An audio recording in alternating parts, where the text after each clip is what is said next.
en una de esas incursiones que hizo el ejército sirio, en una de esas incursiones que hizo en la frontera de Israel, había un hombre llamado Naamán. Y dice la Biblia que ese hombre era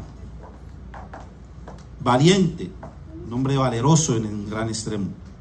Y Dios lo había capacitado para que fuera un hombre con mucha valentía. Y cuando se escuchaba el nombre de Naamán en diferentes partes, en diferentes territorios, el nombre de ese general, dice que los otros soldados temblaban, porque este hombre Naamán era valiente, decimos nosotros, no se arrugaba. Y entre esas incursiones militares que lleva cautivo a una niña, a una muchacha en Israel, dice que la llevó a casa de él, y en casa de él servía a su esposa. Déjenme decirle que si esta niña o esta muchacha que llevaron como esclava a Siria no hubiese servido bien en casa de Naamán, hubiese sido desechada. Porque nadie quiere un esclavo o un trabajador que sirva mal en la casa, ¿sí o no? Usted contrataría a alguien, estamos hablando de contratar, pero esta era una persona esclava, acuérdese. ¿Usted llevaría a alguien que sirviera mal en su hogar? ¿Que hiciera todo mal? De hecho, para que esta niña durara mucho tiempo en casa de Naamán y se familiarizara con la esposa de Naamán, y para que le hubiese caído en gracia a Naamán tanto tiempo, era porque esta niña hacía las cosas ¿qué? Bien. Y llama la atención que esta niña o esta muchacha, como dice la Biblia, llega a casa de Naamán y encuentra un problema interno dentro de casa de Naamán. Y ese problema interno que ella encuentra dentro de casa de Naamán la llevó a llenarse de piedad con Naamán y su familia. La llevó a sentir lástima. Y ustedes dirán, pero lástima, ¿sí? Porque cuando uno ve a una persona moribunda, cuando uno ve a una persona que su piel se le está yendo, su cuerpo se le está desgarrando, la piel se le está desgranando, pues ¿qué es lo que se siente? Lástima, tristeza, piedad. ¿Acaso usted no ha sentido alguna vez piedad por alguna persona? Sí. Y dice la Biblia que esta muchacha sintió piedad por Naamán. En 2 de Reyes capítulo 5, versículo del 1 en adelante, vamos a leer, pero vamos a inclinar primero el rostro, ¿no les parece? No podemos abrir este libro sin antes de orientarnos. ¿Ok? Amante y buen Dios, agradecemos este momento para que usted sea quien nos dirija. Esconda al hombre y que su presencia more aquí. Favores que le pedimos en Jesús. Amén. Amén.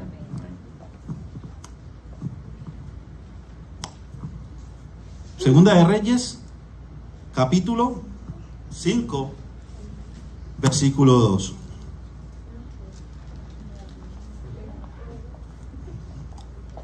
Segunda de Reyes, capítulo 5, versículo 1 en adelante. Vamos a leer. Naamán, general del ejército de Siria, era un hombre ¿qué? Grande, que gozaba de gran prestigio delante de su señor. Gozaba de un gran ¿qué? Prestigio delante de su señor, quien lo tenía en alta estima, pues por medio de él había dado Jehová salvación a Siria. ¿Por medio de quién? De Naamán, Jehová había dado salvación a Siria. Es interesante cómo Dios trabaja en los seres humanos, ¿sí o no?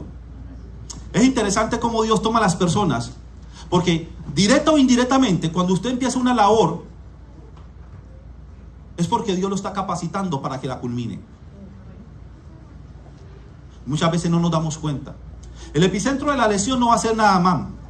Muchos dicen que el epicentro de esta lesión o de este párrafo que es tan corto es Naamán y Eliseo. Pero ¿qué tal si le damos el epicentro a la persona que doctrinó a Naamán? ¿Les parece? Porque aquí primero, antes de que Naamán se convierta, tuvo que haber una doctrina. ¿Se entiende? Porque nadie, hermano, va a los pies de Cristo sin antes tener la doctrina. ¿Estamos claros? Yo no he visto al primero que haya llegado a los pies de Cristo sin antes escuchar de Cristo. Yo no he escuchado a nadie que diga conocí a Cristo por mí mismo sin que nadie me hablara. No, hay personas que primero que tienen que escuchar Otros que ven. Y otros que ni viendo ni escuchando. ¿Sí o no? Vamos a leer.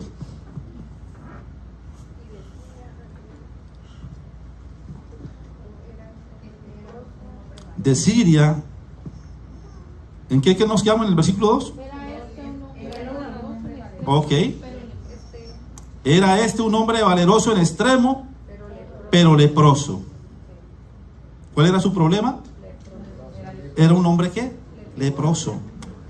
Ahí me llama la atención porque ¿cómo puede vivir un hombre en un mundo donde no hay cura de médicos? ¿Cómo puede vivir tranquilo con la lepra? Y les hago esta referencia porque cuando salió el COVID fue una alarma. Y cuando no había cura nadie quería salir. Y nos encerramos en esa cajita cuadrada de nuestras casas y no queríamos que nadie nos hablara, a no ser que fuera de una milla en adelante. ¿Sí o no?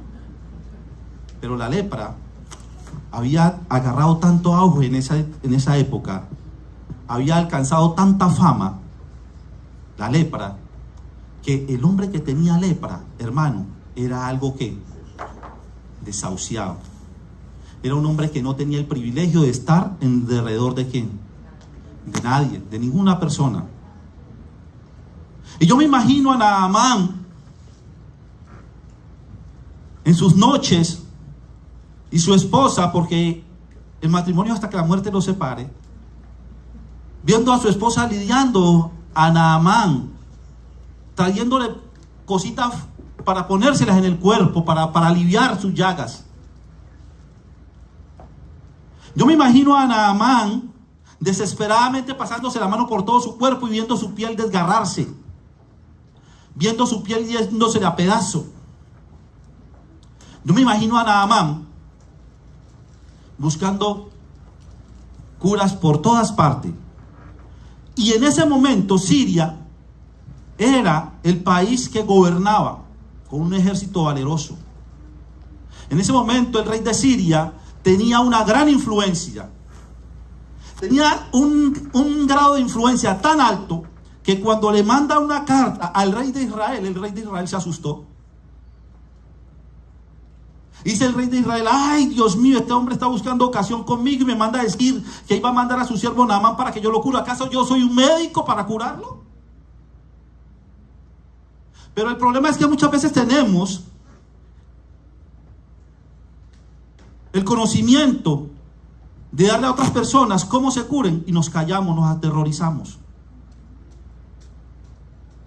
Y en Siria había una niña cautiva, una muchacha cautiva. No se habla de la edad, no se le dice, no se conoce el nombre, pero dice que estaba ¿qué? Cautiva, privada de la libertad. Aquella muchacha que al ser llevada a Siria perdió su juventud, su infancia, de jugar con sus hermanos, sus familiares. Perdió ese privilegio de crecer en el seno de su familia. Perdió ese privilegio y ese gozo de levantarse todos los días y abrazar a su padre y a su madre. Perdió ese privilegio de ver crecer a sus hermanos. Perdió el privilegio de estar en la tierra donde había profeta. ¿Se entiende? ¿A dónde fue llevada? Recuerde que ella estaba ¿en dónde primeramente? ¿Y en qué parte de Israel estaba? En Samaria. Y fue llevada cautiva a Siria. No me pregunten por la edad, pero yo les digo, hermanos, que llevarse a una jovencita, a una dama entre los 14, 13, 12, 10 años, quizás 15 en adelante, cautiva, lejos del seno de su familia, yo me imagino cómo será el crecimiento de esa persona, ¿no? Si los que somos aquí peregrinos en los Estados Unidos, que no tenemos casi nuestra familia todos aquí, sentimos esa ausencia, ¿qué será una persona que lleven como esclavo? ¿Cómo? Demasiado doloroso, hermano Harvey. Quiero que nos enfoquemos en el estudio de esta mañana, porque en este estudio estamos comprometidos muchos de los que estamos aquí, usted y yo. Somos los protagonistas también en este momento de esta lectura. Y miren lo que sigue diciendo este capítulo. El capítulo es corto, así que vamos a aprovechar lo que más podamos. Segundo, de Siria había salido bandas armadas que se llevaron cautiva de la tierra de Israel a una muchacha, la cual se quedó al servicio de la mujer de Naamán. Ya habíamos dicho que Naamán era ¿qué? Leproso. La pregunta es la siguiente. ¿Ustedes creen o qué piensan? ¿Con quién tuvo la oportunidad más de interactuar esta niña? ¿Con Naamán o con la esposa de Naamán? ¿Y por qué con la esposa de Naamán y no con Naamán? ¿Por qué qué? Porque era la que le servía. Y otra, porque probablemente, hermanos, ustedes saben que entre mujeres hay una mejor relación. ¿Sí me hago entender? Ella pasaba mucho tiempo con la esposa de Naamán. Y entre esos ratos que pasaban con la esposa de Naamán, también habían conversaciones acerca del deterioro de la salud de Naamán. Eso era lo que atormentaba a la esposa de Naamán. Que ver a Naamán, un hombre valeroso, que su piel se le iba a caer. Pero también sabía esta niña que Naamán era el punto de partida de su desgracia. ¿Sí o no? Los veo como con cara de que... La Biblia dice que esta niña podía haber también pensado, patriarcas y profetas, dice que esta niña hubiese podido tomar como conducta de venganza. Decir, este fue el hombre que causó mi desgracia y ahora lo que voy a hacer es orar 2 o 3 veces al día para que la piel se le caiga más rápido. Tremendo, ¿no? Tremendo si se hubiese orado así. Pero la Biblia muestra otra cosa, hermanos. Miren lo que muestra la Biblia. Me encanta este libro de Reyes porque tiene historias cortas pero muy sustanciosas. Y dice, esta dijo a su señora, si rogara mi señor al profeta que está en Samaria, él lo sanaría de su lepra. Vamos a seguir leyendo. Y dice así, Naamán fue y se lo relató a su señor diciendo, esto y esto ha dicho una muchacha que es de la tierra de Israel. Y el rey de Siria respondió, está bien, ve y yo enviaré carta al rey. ¿De quién? Y entonces dice el versículo 7, dice que le enviaron la carta al rey de Israel y luego el rey de Israel, versículo 7, leyendo la carta rasgó su vestido y dijo, ¿acaso soy yo Dios que da vida y la quita para que éste me envíe a un hombre a que lo sane de su lepra? Considera ahora y ve cómo busca ocasión contra mí. El rey de Siria se asustó tanto que pensó que lo estaban que lo estaban provocando, que estaban buscando una manera para hacerlo caer en guerra.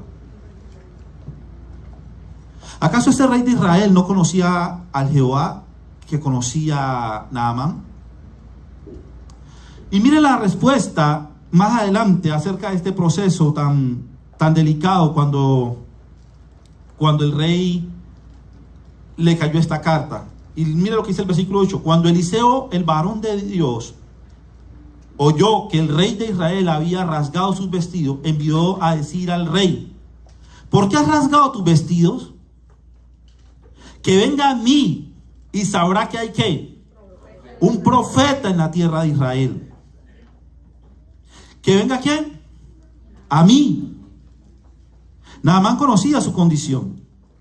Naamán sabía el problema en el que él estaba viviendo. Solamente Naamán sabía qué tanta necesidad tenía de curarse. Porque como dijo Jesús, los que están enfermos solamente saben que tienen necesidad de ¿qué? Pero el que no está enfermo.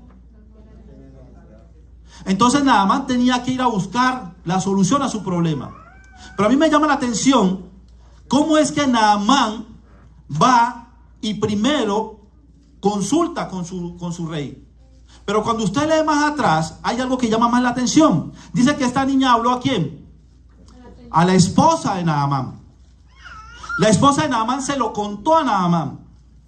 Naamán se lo contó al rey.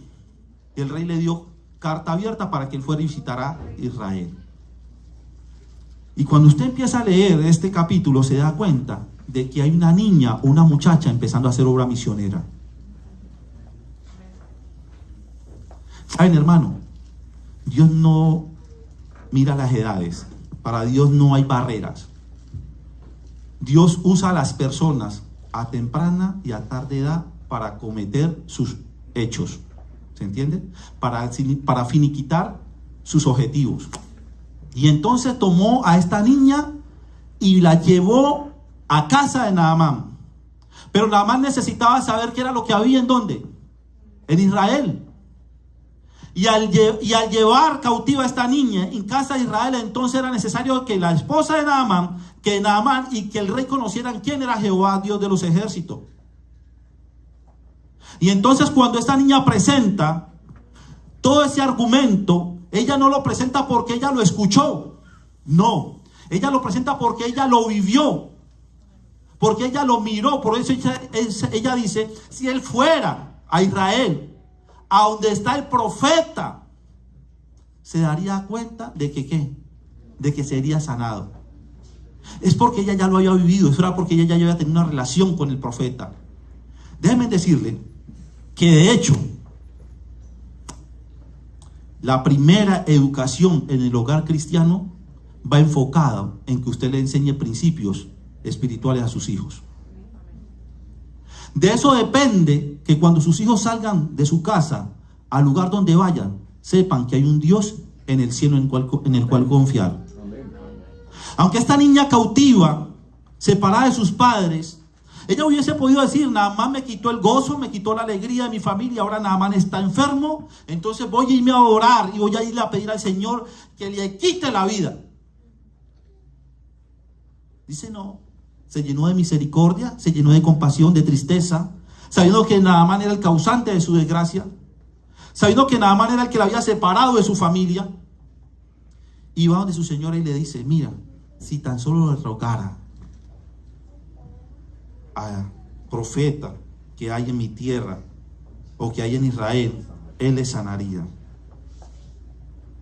Y sigue diciendo el versículo 9, llegó Naamán con sus caballos y sus carros y se paró a la puerta de la casa de Eliseo. Y entonces Eliseo envió un mensajero a decirle, ven y lávate 7 veces en el Jordán. Tu carne se restaurará y será limpia.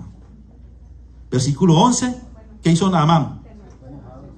Dice que se fue enojado, diciendo, yo que pensaba, de seguro saldrá enseguida y puesto en pie invocará el nombre de Jehová su Dios, alzará su mano, tocará la parte enferma y sanará la lepra.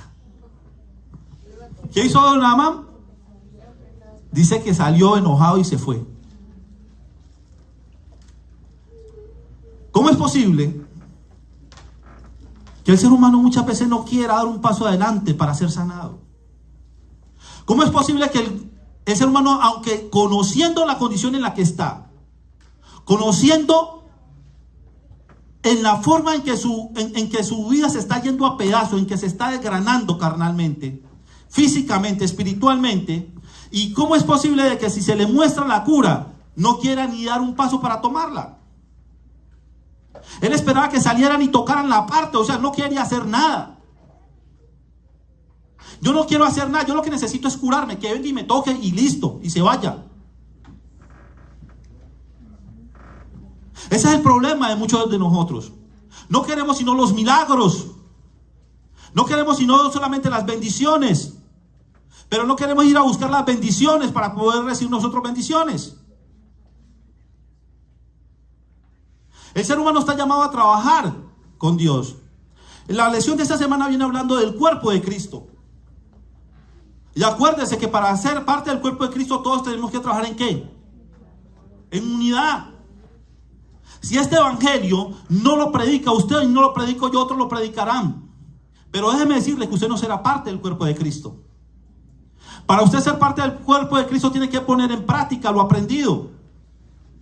Su relación con Dios determinará si usted es parte del cuerpo de Cristo. Si usted no tiene una buena relación con Dios, déjeme decirle que usted no es parte de ese cuerpo. Si usted no tiene una buena relación con Dios, ¿usted qué le podrá decir a las personas? ¿Usted podrá decirle a una persona que sufre de cáncer terminal que tenga fe en Dios cuando usted no tiene una relación con Dios? Pues de ninguna manera. Pero esta jovencita, esta dama, tenía una relación con Dios. Y me llama la atención lo que escribe la hermana Elena G. de White en el libro Patriarcas y Profetas, algo acerca de este capítulo. Dice así: una niña a la cual le tocó en la tierra de su cautiverio servir a la mujer de Naamán, aunque esclava y muy lejos de su hogar, esa niña fue uno de los testigos de Dios y cumplió inconscientemente el propósito para el cual Dios había escogido a Israel como pueblo. Mientras servía en aquel hogar pagano, sintió lástima de su amo, y recordando los admirables milagros de su curación realizados por medio de Eliseo, dijo a su señor: si mi señor rogase al profeta que está en Samaria, él lo sanaría de su lepra. Y termina diciendo este párrafo: sabía que el poder del cielo acompañaría a Eliseo y creía que Naamán podría ser curado por dicho poder. La conducta de la niña cautiva en aquel hogar pagano constituye un testimonio categórico del poder que tiene la primera educación en el hogar cristiano. Amén. ¿Se entiende? Probablemente nosotros no nos quede tiempo de testificar, pero si educamos bien a nuestros hijos, ellos testificarán también por nosotros, hermano. Amén. Estamos preparándonos para ir a la Canaán celestial, pero también está preparando usted al resto de su familia. En el proceso de Naamán no podía ser solamente curado solamente por 2 o 3 palabras, porque si hubiese sido curado por 2 o 3 palabras sin haber una acción, entonces esto no tendría ningún sentido explicarlo. ¿Me hago entender? Solamente sería ir a los pies de Cristo y entonces ya soy curado y listo. Pero la acción que Naamán tiene aquí es una acción que, hermano, tiene que ver mucho con usted y conmigo. Y mire lo que le piden a Naamán. Dice que le pidieron a Naamán que se sumergiera ¿cuántas veces en el río? 7 veces. Y entonces dice que Naamán se fue enojado, diciendo: yo que pensaba que seguro él pondría en sequía, y puesto en pies invocaría el nombre de Jehová su Dios, y alzaría su mano, tocaría la parte enferma, sanaría la lepra.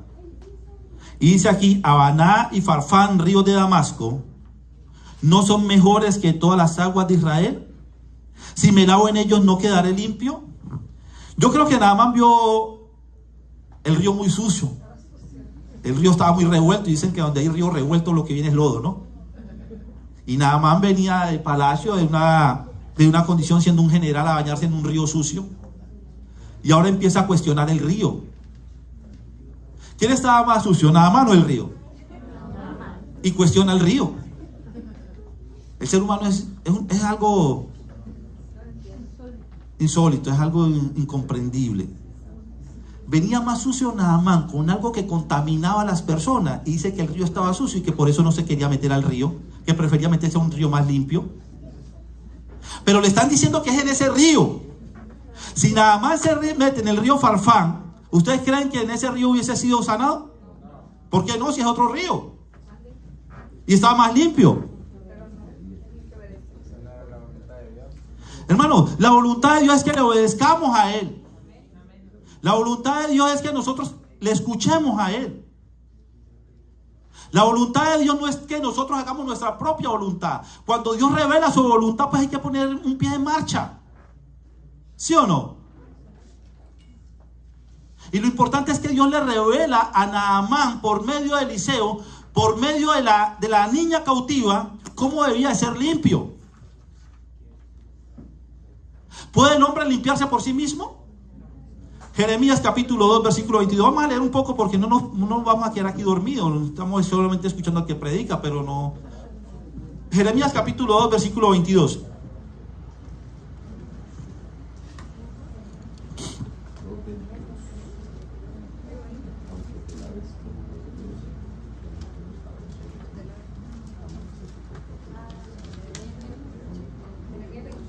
Jeremías capítulo 2, versículo. A ver, ¿qué dice el texto? Aunque te laves con lejía y amontones jabón sobre ti, la mancha de tu pecado permanecerá aún delante de mí. Aunque te laves con lejía, aunque amontones jabón sobre tu piel, aunque por ti mismo busques blanqueador, busques cloro, lo que tú quieras buscar, la mancha de tu pecado permanecerá. ¿Sí o no?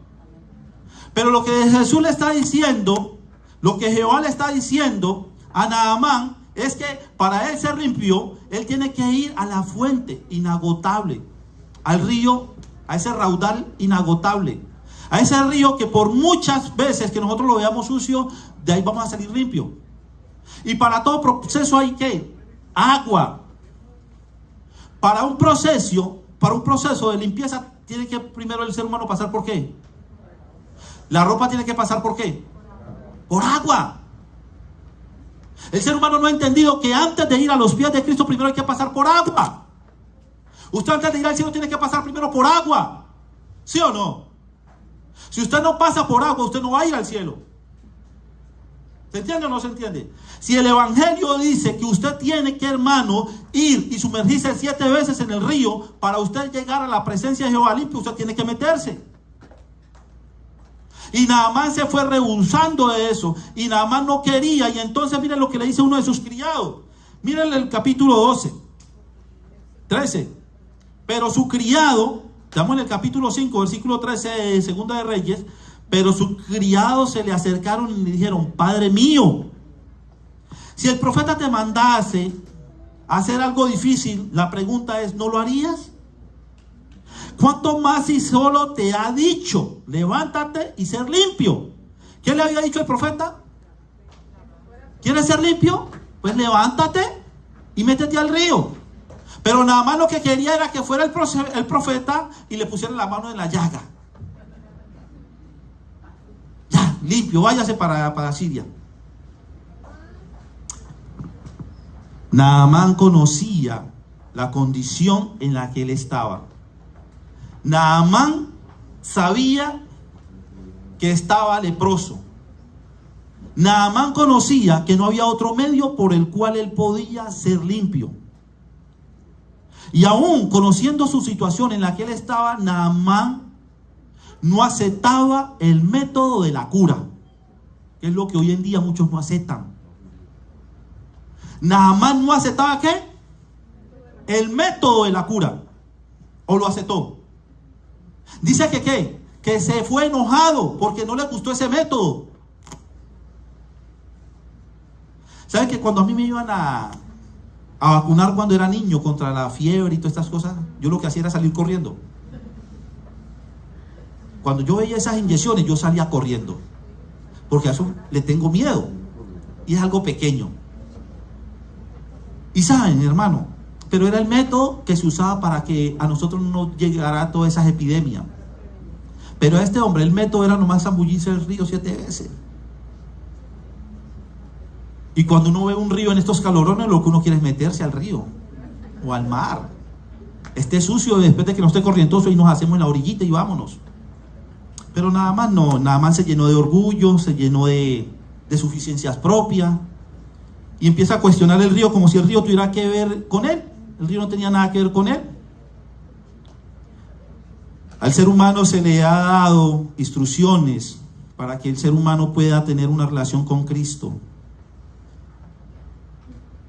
En una de sus entrevistas que tuvo Cristo con Nicodemo, dice que Nicodemo fue de noche acá a buscar ¿a quién? A Jesús. Y en esa entrevista Jesús le dice a Nicodemo que le era necesario ¿qué? Nacer de nuevo. Y la pregunta de Nicodemo, siendo un alto dignatario, siendo un maestro, es: ¿cómo siendo el hombre viejo puede entrar al vientre de su madre y volver a nacer? Pero me llama la respuesta que le da Jesús, o la pregunta que le hace Jesús: ¿cómo tú, siendo un maestro de Israel, no sabes esto? ¿Cómo tú tanto tiempo Conociendo este evangelio como lo conoces, no sabes cómo se nace de nuevo. Cómo tú tanto tiempo escuchando hablar del método de salvación no sabes cómo llegar a los pies de tu Salvador. Cómo tú conociendo y predicando tanto tiempo, cómo se llega al cielo a otras personas, no sabes tú cómo llegar. ¿Cómo es posible que tengas tanta teoría? ¿Cómo es posible que tengas tanto estudio y no sepas cómo se nace de nuevo? Los obreros ya están, los maestros están los pastores, están los laicos, están los misioneros. Los misioneros están llenando la tierra de conocimiento. La tierra está llevando al máximo de conocimiento. Y cuando la tierra se llene al máximo de conocimiento, si usted no ha tomado la decisión de nacer de nuevo, lamentablemente no irá al reino de los cielos. No habrá nadie más quien le predique este evangelio. No habrá una persona que se lo lleve a la puerta de su casa. No habrá nadie que se lo introduzca al oído. No. Cuando Naamán escuchó esto fue porque Dios puso a la persona indicada en casa de él. Quería Dios mostrarle a Naamán que él era también un hijo de él. ¿Cuántos años lleva usted escuchando este evangelio? ¿Cuántos años lleva usted predicándole a otras personas? ¿Cuántos años llevan personas escuchando este evangelio y no dan el paso adelante en el río? Es que el río es el medio por el cual usted puede ser limpio. Nadie comienza su ministerio, nadie va a los pies de Cristo sin primero antes entregarse a Cristo, sin antes bajar a las aguas de salvación, hermanos. Naamán, para poder ser limpio, tenía que sumergirse en este río. Si él no se sumerge en ese río, lo que él había hecho por su cuenta era, hermanos, prácticamente nada. Yéndose a pedazo, un miserable físicamente, y entonces rehusándose a meterse al río. Y cuando Jesús le dice a Nicodemo, ¿cómo tú sabes? ¿Cómo tú siendo un maestro no sabes esto? Y la respuesta de Jesús fue, si no nacieres ¿de qué? De agua y espíritu. ¿El que nace de qué? De agua y espíritu. Para todo hay ¿qué? Un proceso. Pero en el proceso entre el cielo y la tierra usted va a encontrar siempre agua. ¿Se entiende, por favor? El agua, hermano, es lo que nos habilita, es lo que sepulta en nosotros ese pecado de la lepra que llevamos encima, que nosotros no podemos quitarlo. Nada más no podía quitarse ese pecado, de esa lepra, ese daño que le estaba haciendo físicamente. Él tenía que sumergirse. Cuando Jesús termina su entrevista con Nicodemo, dice que le era necesario ir ¿a dónde? A Samaria. Y cuando usted ve que Jesús pasa a Samaria, dice que se encuentra en el pozo de Jacob, ¿con quién? Con una mujer samaritana, y el proceso fue el mismo. Jesús le dice, ¿dame qué? Dame de beber. Y ella le dice, ¿cómo tú siendo un judío le pides a un samaritano que te dé beber si entre judío y samaritano no hay una buena relación? Y me gustan las palabras de Jesús, me encantan. Porque con esa sencillez, con esa humildad, ¿sabe qué le dijo Jesús? Si tan solo conocieras quién es el que te pide, dame de beber, él te daría y tú no tendrías sed. Si tan solo conocieras el momento de tu visitación, si tan solo conocieras con quién estás hablando, si tan solo le pidieras a esa persona por solo una vez agua, tú no volverías a tener sed. Y no es de un agua material, te voy a dar algo espiritual. Y si esta agua material que tú tomas no te calma la sed, si esta agua no te convierte, yo te voy a dar un agua que te va a convertir, te va a transformar. Y dice que esta mujer salió corriendo y dice, ¿he hallado al qué? ¿Sí leyeron la historia? Le dice a Jesús, me parece que tú eres un profeta, porque nosotros esperamos al Cristo. Esta mujer testifica lo que no testificó Nicodemo, un sacerdote tremendo. Salen de presencia de Nicodemo, que era un sacerdote, y se encuentran con una samaritana, con una mujer pecadora, y esta mujer reconoce al Cristo. ¿Cómo es eso, hermanos? ¿Se entiende? ¿Cómo es posible que tantos años nosotros no reconozcamos y no conozcamos quién es nuestro Salvador, y lleguen otras personas, hermanos, que en poco tiempo digan, yo conozco que por usted hay un Cristo? Hermanos, tenemos que seguir predicando este evangelio. Jóvenes, no se detengan, porque jóvenes como ustedes que necesitan este evangelio. El evangelio ha avanzado por muchas edades, porque también los jóvenes lo han acarreado, lo han llevado. ¿Y qué hablar de los ancianos? ¿Para qué sirve una persona de 83 años? ¿Para qué sirve una persona de 83 años? ¿Para qué sirve una persona de 80 años? Pero mucho sabiduría ¿de qué? Si muchos no tienen la sabiduría. Cuando una persona se entrega a los 80 años o a los 83, como lo hizo Moisés a los 80 y lo hizo su hermano a los 83, Aarón tenía 83 años, Moisés tenía 80 cuando fue llamado, ambos al ministerio. Hermanos, eran personas ya adultas, pero Dios las tomó, las capacitó para que guiaran a su pueblo. Para Dios no hay edades. Dios cuenta con seres humanos vivos. Si el ser humano no está muerto y no está en el cielo, es porque su obra aquí en la tierra no ha terminado. Porque todas las personas que murieron y que fueron al cielo fue porque ¿qué? La obra de ellos terminó. ¿Ustedes recuerdan a Enoc? Enoc caminó con Dios y fue traspuesto ¿para qué? ¿Recuerdan a Elías? ¿Pero recuerdan al mártir Esteban? Lo apedrearon. Así que, hermano, mientras usted esté en esta tierra, mientras usted no sea apedreado, mientras usted no sea muerto, pues usted tiene que saber que usted todavía tiene un ministerio y una obra que cumplir. No es quedarnos solamente ahí viendo cómo crece este evangelio, si usted no está dentro del proceso. Entre más obreros hay en la viña, más crecerá la viña. Y más ligeros nos vamos al reino de los cielos. Yo no sé cuántos están tan contentos en esta tierra. En una tierra que está pereciendo cada día y está declinando más por los malos pensamientos del ser humano. Cuando usted lee en Génesis dice que los pensamientos del ser humano eran de continuo al mal. De continuo. No era que hicieran un esto, no. Era de continuo. O sea, no se paraban, no se frenaban. Y hoy en día vemos lo mismo. ¿Sí o no? No hay un límite, hermano. Me llama la atención que en todos estos ejemplos el agua sea el referente por el cual usted y yo debemos ser limpios. Versículo 14 de Segunda de Reyes.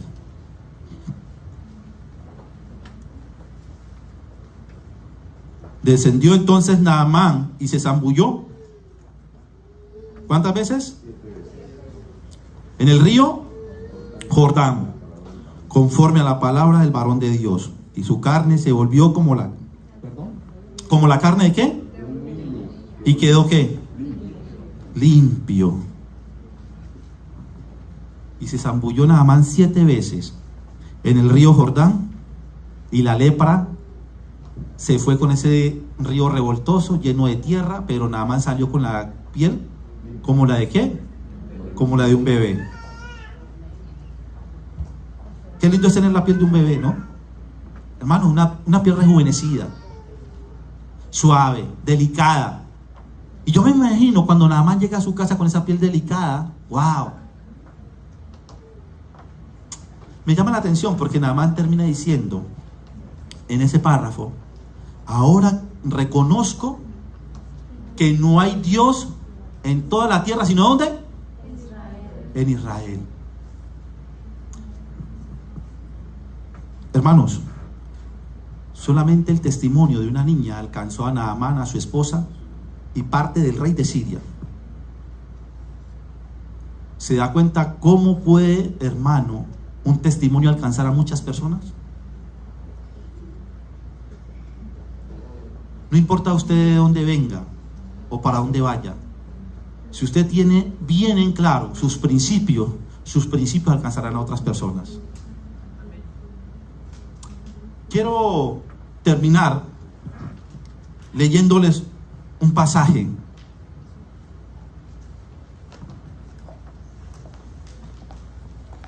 Patriarcas y Profetas, capítulo del pasaje es la página 185.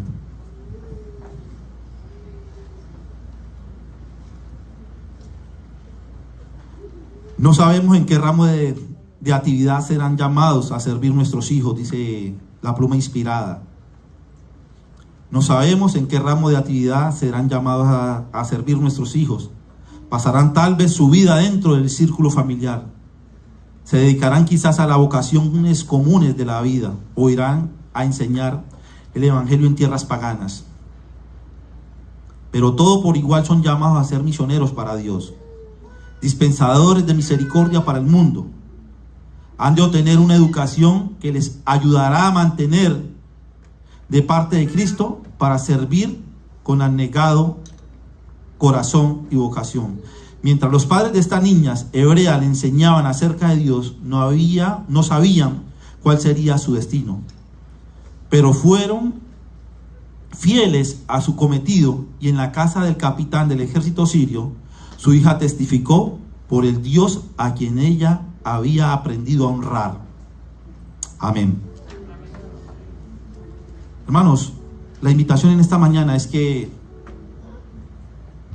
nos pongamos en las manos de Cristo. Hay muchas personas que están enfermas de cáncer, muchas personas que necesitan una palabra de aliento, y que si no se levantan de su enfermedad, necesitan irse yendo con esa tranquilidad y con esa paz interior. Porque el morir en Cristo es ganancia, pero el morir sin Cristo es una gran pérdida irreparable, que el ser humano no podrá reparar. Acordémonos, hermanos, que debemos de llevar este evangelio a nuestros familiares, padres, hermanos, donde quieran que estén.